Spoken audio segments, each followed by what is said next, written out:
Radio J. Réponse sans tabou, Rafi Marciano. Radio J. Et bienvenue à ceux qui nous rejoignent sur Radio J. Aujourd'hui, 14 mai, va se dérouler le grand événement traditionnel de la communauté de Créteil. L'organisation d'une journée de fête pour l'Akba Omer, organisée par la communauté juive de Créteil, et c'est la 11e édition.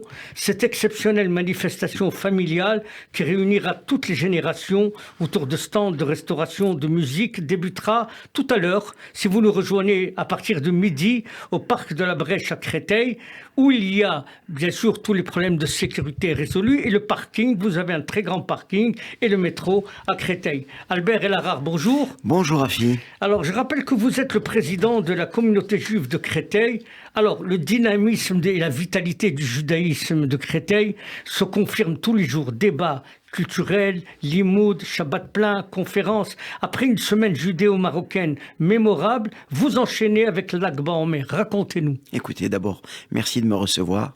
Merci à la radio de nous permettre de faire savoir un peu ce que la communauté vibrante de Créteil permet de réaliser tous les jours avec toute mon équipe. Et bien sûr, je salue la municipalité parce que ce que vous avez décrit là il y a quelques instants sur cette belle journée champêtre, on la doit aussi à la municipalité. Parce que d'avoir un programme et une journée bien pleine et un projet aussi ambitieux, c'est qu'il faut avoir un partenaire. Et avoir un partenaire aussi fort que la municipalité, c'est ce qui nous permet de réaliser tout ça. Et bien sûr, le consistoire de Paris à nos côtés. À Laurent Catala. Ah, je rends hommage à mon maire, Laurent Catala. Comme je dis toujours, je suis un catalyste. Aujourd'hui, je fais partie de son équipe, membre de la société civile, à qui il m'a confié quand même une charge de l'urbanisme.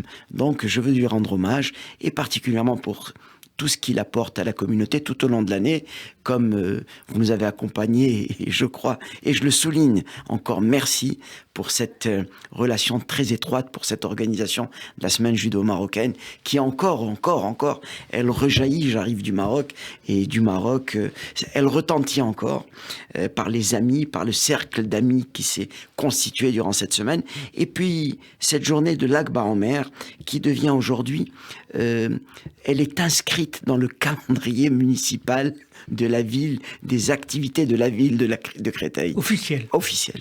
Ça fait partie quand même du calendrier. On a la fête de la musique, il y a la fête des jardins, et bien il y a la fête de l'Akba Omer. C'est comme un extraordinaire pour une municipalité. Ah, c'est exceptionnel. Pour moi, j'en suis fier, et vraiment, et de porter cette belle communauté. Alors, aussi. Alors, Albert Elarard, on va vivre tout cela à partir de tout à l'heure, dans quelques heures. Exact. À partir de midi, le temps semble être avec nous.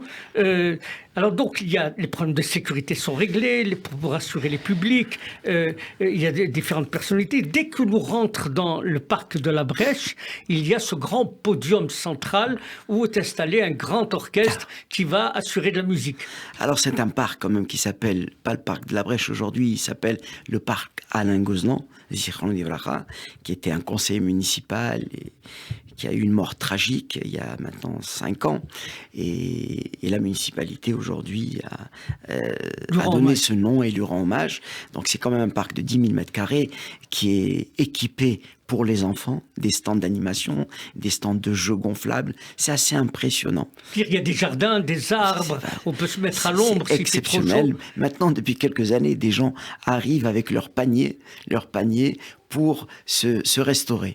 Alors qu'on est équipé, et cette année plus particulièrement, il y aura des pôles de restauration, que ce soit du halabi, du bassari, des grillades, j'appelle ça grillade party. C'est quand même impressionnant. Donc on arrive d'abord, ce qui est sympathique, c'est d'avoir les pouvoirs publics à nos côtés. D'abord, les représentants de l'État, Madame la préfète cette année sera présente, et une personne qui est toujours fidèle à nos côtés, c'est la présidente de région. C'est Valérie Pécresse. Depuis qu'elle a été nommée, elle a toujours été aux côtés de la communauté et fidèle. Sa présence est incontournable. Malgré son emploi du temps chargé, elle arrive, elle nous rend visite. Et bien sûr, il y a tous les élus locaux, les maires du Val-de-Marne, et bien sûr, le président du consistoire de Paris, Joël Mergui, le grand rabbin de Paris, Michel Guggenheim, et puis toutes les autorités civiles et religieuses qui sont présentes, et Rafi Marciano, depuis 2 ans, qui nous accompagne avec un stand presse Radio J. On aura l'occasion de parler tout à l'heure, à 15h en direct. Tout à l'heure. Alors donc il y a le podium central où il y a la musique permanente avec un grand orchestre. Il faut dire simplement, c'est un parc merveilleux parce qu'il est boisé, il y a des gazons, on peut s'asseoir, il y a des bancs. Quelque chose qu'il faut préciser, il y a un parking de 800 places qui est mis à la disposition de tous les participants. Donc qui est gratuit, qui est à la portée de tous. Donc déjà, c'est une facilité pour accéder au parc. Et puis après, on arrive, il y a le système que vous avez indiqué, la sécurité. Donc malheureusement, c'est devenu incontournable. On aurait souhaité qu'il n'y ait pas cette présence ni de la gendarmerie. Vous avez des escadrilles de gendarmerie et de militaires qui sont présents. C'est regrettable. Et je ne voudrais pas ne pas malheureusement avoir une pensée à nos frères qui ont été tués à la Riba jeudi dernier. C'est quand même quelque chose qui on est ému d'avoir vécu ces moments alors que l'Akba Omer c'est une date d'anniversaire, une date de joie qui couple cette période de deuil entre Pessah et Shavuot. Voilà, une grande pensée à Haddad Benjamin et son cousin. Et puis donc la journée démarre, bien sûr, on arrive à midi.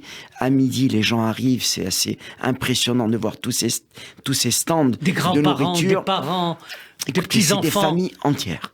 Je dis, comme je le dis aisément, que depuis les 12 heures pour Israël, il n'y a jamais eu autant un endroit où les Juifs peuvent se retrouver pour s'amuser, pour se restaurer, pour écouter de la musique, comme vous précisez, qu'il y a un podium. C'est un podium où il y a 4 chanteurs qui sont là depuis de 12 heures. Alors il y a quelqu'un qui nous arrive de Lyon, c'est Aliel, qui va prendre bien sûr le micro, qui a chanté sur The Voice. Il est sur les réseaux sociaux, sur YouTube. Il y a Albert Elkrieff. Il y a cette année, pour les anciens, pour les seniors, il y a Alain Douyeb aussi, qui fera partie du corps de chanteurs.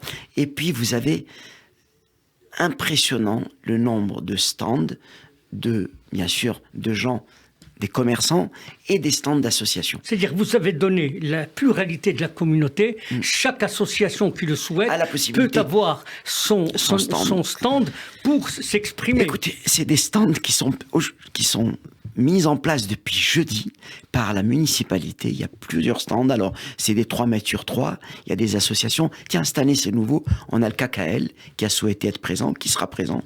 On a l'ORT aussi, les établissements de l'ordre qui ont une double tente, il y a le consistoire, il y a le Beit Rabad, il y a l'association des mouvements de jeunesse. Il y a, pardon ? Des mouvements de jeunesse. Ah mais oui, bien sûr, il y a le Bnei Akiva, il y a l'école Tsoar qui anime tout un après-midi avec des jeux d'enfants, de l'animation, des jeux ludiques, c'est assez impressionnant, vraiment, j'invite nos coreligionnaires franciliens à y participer, parce que c'est une journée de fête, c'est une journée où les gens ont plaisir à se retrouver. Vraiment. Voilà, donc c'est des retrouvailles, donc on va découvrir toutes les dimensions de la communauté à travers les stands.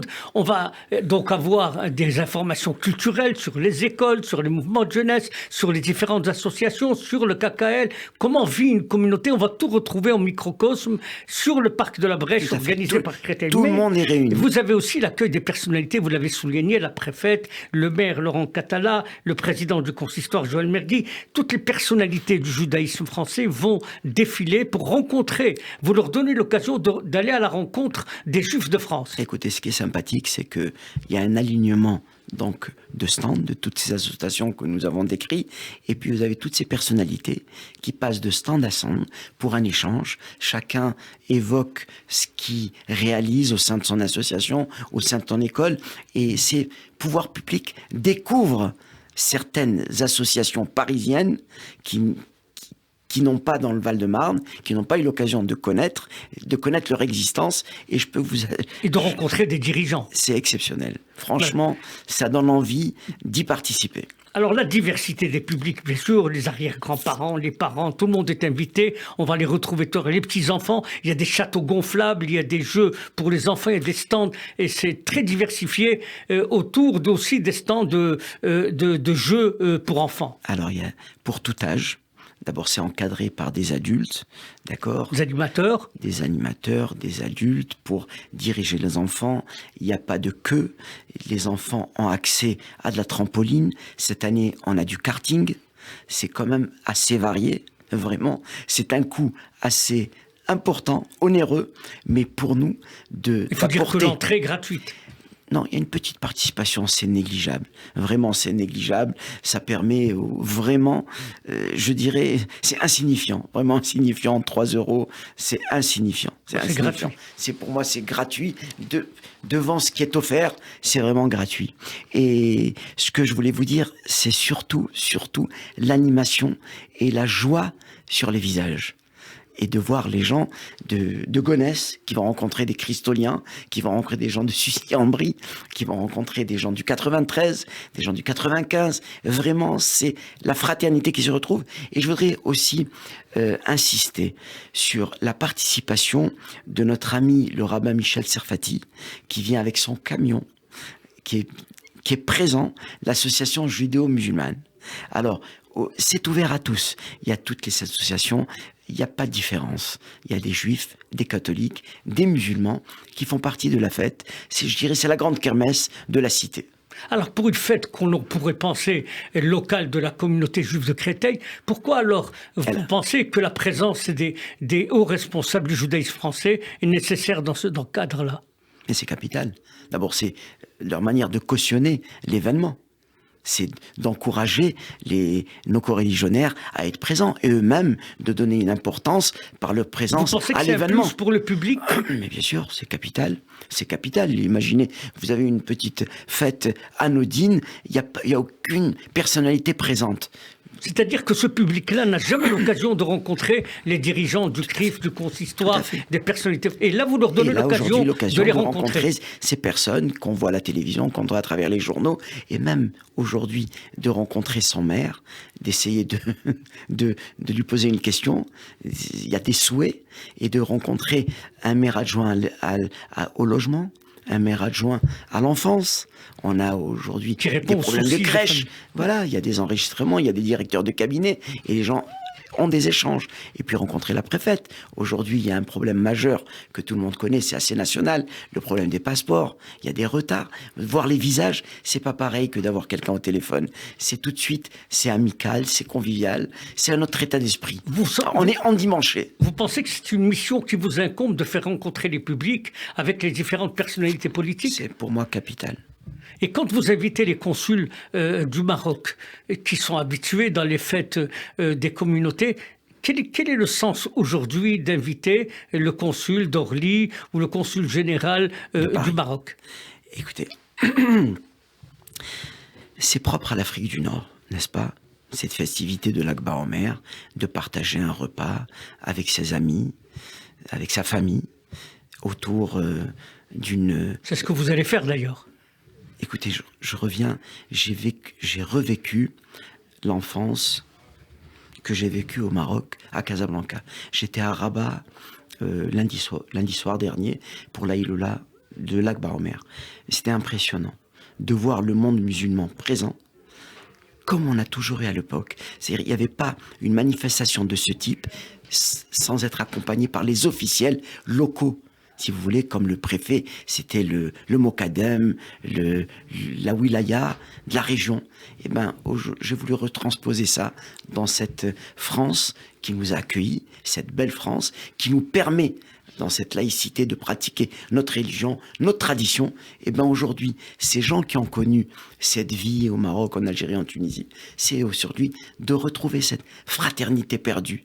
C'est-à-dire que vous reconnaissez à la dimension de la République française le cadre qui nous permet de dialoguer avec les autres confessions. Tout à fait, en toute liberté, en toute quiétude, tout à fait. Et pour eux-mêmes, sans demandeurs, C'est ça qui est extraordinaire. Eux-mêmes sont demandeurs. Et je peux vous le dire, aujourd'hui, depuis cette semaine que nous avons vécue ensemble, la semaine judéo-marocaine, c'est impressionnant.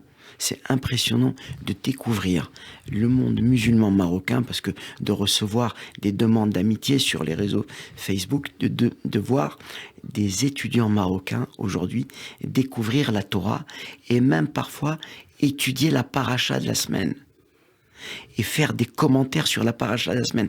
Je suis estomaqué. Et ces échanges, écoutez...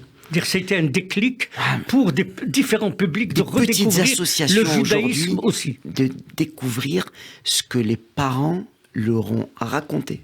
Cette nouvelle jeunesse montante qui aujourd'hui est assez cultivée, universitaire, veut découvrir ce judaïsme vécu par leurs ancêtres. C'est impressionnant.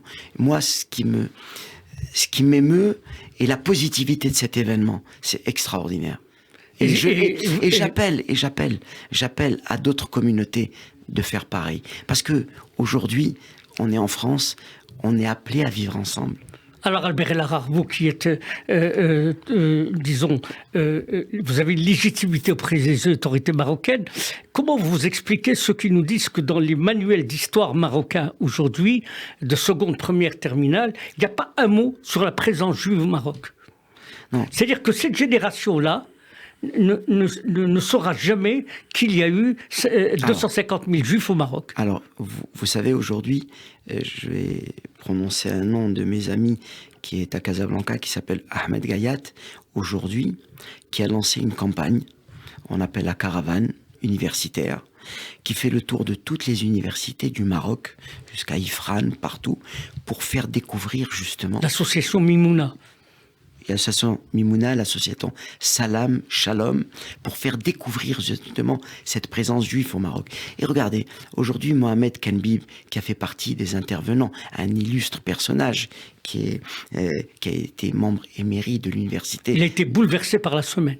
L'Académie royale de Rabat. Quand vous voyez ces livres écrits sur la présence des Juifs au Maroc, aujourd'hui, et vous savez qu'aujourd'hui, la Shoah est enseignée aujourd'hui dans les écoles marocaines. Et les choses évoluent. Donc le dialogue, les rencontres nous enrichissent mutuellement. Feront évoluer, justement, et feront renaître ce que nous avons vécu. Alors en quoi cette journée-là qu'on va vivre tout à l'heure apporte-t-elle une dimension supplémentaire dans la relation du dialogue? Vous allez recevoir l'évêque de Créteil. Vous allez recevoir des chrétiens, vous allez recevoir des musulmans. C'est utile pour vous que ces autres confessions rencontrent le public juif? C'est important pour moi. Tout doit passer par le dialogue et tout doit passer par la connaissance de l'autre. Écoutez, on doit s'aimer, on doit s'écouter, on doit s'entendre, on doit découvrir. S'il n'y a pas de dialogue, chacun va rester sur une position peut-être négative de l'autre, qui est véhiculée par les médias, qui est véhiculée par l'écran de télévision.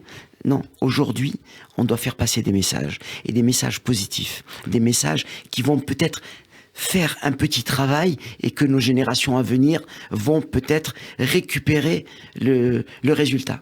Alors c'est la méconnaissance de l'autre qui crée les problèmes? Ben oui. C'est alors, clair. il y a une autre dimension dans cette fête Albert El-Harar, c'est que notre public juif, qui est un public merveilleux, qui est plein de vie, de vitalité, de dynamisme, et parfois il y a une méconnaissance du sens de la Hiloula, parce que là nous parlons de la Hiloula. La Hiloula, il faut rappeler aux auditeurs, c'est la date anniversaire du décès, de la disparition d'un grand maître, et nous venons sur sa tombe parce qu'on sait que le jour anniversaire, son âme monte d'une madriga de Kedusha, de sainteté. Et nous invoquons Dieu en disant, écoute, simplement, par le mérite de cette montée dans Kedusha, fais-nous ça. C'est ça la Hiloula. Or, beaucoup de gens méconnaissent un peu ce sens-là, on galvaude un peu la Hiloula, on pense que c'est le maître lui-même qui doit nous donner la bénédiction, alors que la bénédiction vient du mérite qu'il provoque. C'est ça que vous voulez aussi enseigner? L'enseignement de nos sages, c'est qu'aujourd'hui, si on veut s'adresser à l'Éternel, c'est de passer par des saints. Ces émissaires. À mon avis. Donc je crois que tout le monde, c'est basique, tout le monde connaît. Donc cette date d'anniversaire qui est de l'Akba Omer, qui marque malheureusement le décès des Talmidim de la Bishimam al-Hay, aujourd'hui c'est l'élévation de son âme. Qu'est-ce que veut dire Iloula? C'est l'anniversaire. Donc l'anniversaire se fait aujourd'hui, elle se traduit par quoi? Par de la musique, l'allumage de bougies. Donc pour nous c'est plus solennel, c'est plus cultuel, c'est plus spirituel je veux dire, et c'est ce qui nous permet de nous rencontrer le 33e jour du Omer. Tout ce public attend impatiemment le L'Akba Omer de Créteil qui est devenu une véritable institution. Nous sommes à la 11e édition et donc ça permet aussi de découvrir qu'on peut étudier. Il y a des stands qui annoncent des lieux d'études, du limoud, de la rencontre, de la culture. Alors, quelle est la prochaine étape de la communauté? J'ai la chance d'avoir le président de Créteil. Alors, Albert Alara, quelle est la prochaine étape culturelle ou enseignement que va proposer Créteil? Alors, d'abord, on dit step by step. Les jours se suivent et se ressemblent à Créteil. Au Hachem, on a une vitalité, une communauté assez vivante. Vous avez une bonne équipe. Une bonne équipe à qui je rends hommage et vraiment je remercie d'abord de me faire confiance, et puis le Consistoire de Paris qui est notre maison de tutelle, et puis des amis comme vous, Rafi, qui allez nous accompagner aujourd'hui, et je veux l'annoncer à la radio, même si vous n'êtes pas d'accord, c'est de développer ce dialogue interreligieux. Voilà, je pense qu'aujourd'hui, c'est quelque chose d'incontournable. Il faudrait aujourd'hui qu'il y ait une consolidation de ce dialogue interreligieux. Et je vous dis, regardez. Pourquoi le rabbin de Créteil a une telle admiration? Je ne sais pas si on a encore une minute. On a encore. On a encore une petite minute. Regardez. Le dialogue interreligieux à Créteil était assez fort. On a instauré avec le rabbin senior une visite tous les 2 mois. Un jour à la mosquée, un jour à la cathédrale et un jour à la synagogue. D'accord? L'imam, l'évêque et le rabbin. C'était des rencontres bimensuelles. Ces rencontres bimensuelles ont permis à des écoles confessionnelles d'inviter ces droits maîtres représentant les 3 religions pour être à la rencontre des élèves. Un jour, je rencontre au dîner de CRIF l'ancien ministre de l'Éducation, M. Blanquer. J'ai écouté, à l'exemple de Créteil, il faudrait étendre cette rencontre dans les établissements laïques. Parce que c'est capital aujourd'hui, ces jeunes qui se déchirent, qui ne connaissent pas ce que c'est qu'un juif. Aujourd'hui, on a la possibilité, on l'a fait dans un établissement public. Il fallait voir comment les enfants étaient émerveillés. Véritable expérience. Alors, on va se retrouver dans moins de 3 heures maintenant au parc de la Brèche pour le L'Akba Omer. Alors, à tout à l'heure, à tous les publics, à tous les auditeurs qui nous écoutent, rendez-vous dans moins de 3 heures au parc de la Brèche à Créteil pour un grand L'Akba Omer festif, joyeux, heureux et en tout cas très enrichissant. Merci à tout beaucoup. À l'heure. Merci Rafi, à tout à l'heure.